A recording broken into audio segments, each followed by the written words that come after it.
خیالم راحته. شما مالک کدوم باشگاه بودید؟ 25 دقیقه دارم تاکتیک پاریس سن ژرمن توضیح میدم. خب مالک کدوم باشگاه بودی؟ خب صورت کنم یه صد جلسه اومدم اینجا تازه مالک کدوم باشگاه بودی؟ خب آخه زیاد راجع به این مالکیت با من صحبت چرا صحبت؟ اینجوری واردی زن بیارم بدم دست تو اینجا تو این جلسه؟ خب ما میگم اشرف حکیمی اوور میندازه 442 زن بیارم رو این مبله بشونم. خب آخه نداره، ما دارم پول میدم زن از جنوب وردم بیا اینجا بشونم. شما مگه پول دادی؟ نه با پول ندادم، ولی زن ما که اوار بشه تو حوز بعد بیا اینجا 10 ساعت اینجا رو چرخ چه بوفه بعد بیا اینجا بشونم ساعت.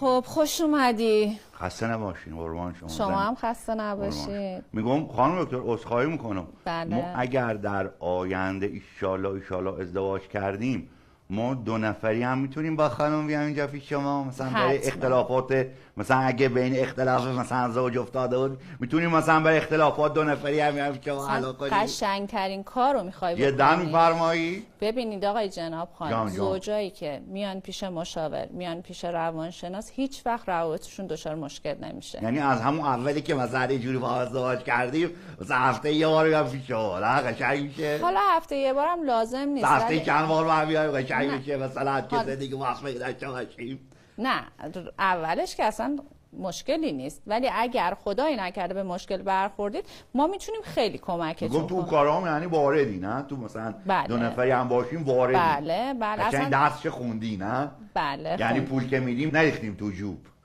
میگم یعنی مثلا تو هم مسلطی تو کارهایی که مثلا 2 نفری بیام اینجا تو هم مسلطی نه؟ خیلی خوشحال میشی وقتی احساس کنی 2 نفری میخوای. خیلی قشنگ تصور میکنم مثلا این مبله، چون مبلم خیلی به دلم نشسته. خود مبله عجیب مباشال کردم. میخوای آدرسشو بدم؟ ها این دفعه هم گفتی او یادم آدرسی بگیرم از خان منشی بگیر. کی همین زنه که بیرون نشسته؟ منشی دیگه همین میگم. بله. آدرس چه داره این چیزه؟ بله داره. خیلی این مبله استکار مثلا اینور احلام نشسته باشه خیلی جوابه، خیلی حس خوبی بهت خیلی حال میکنم. آره فقط وارد باشی تو هم قشنگ با مسلطی دیگه. ها نمیدونم از نظر تو مسلط هستم؟ خیلی محس میکنم شما واردی تو کاره. خب شروع کنیم. بریم. خوشحال شدی؟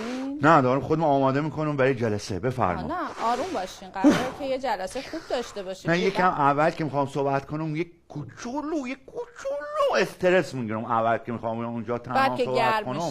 گرم که میشم بعد دیگه ردیف. خب آقای جان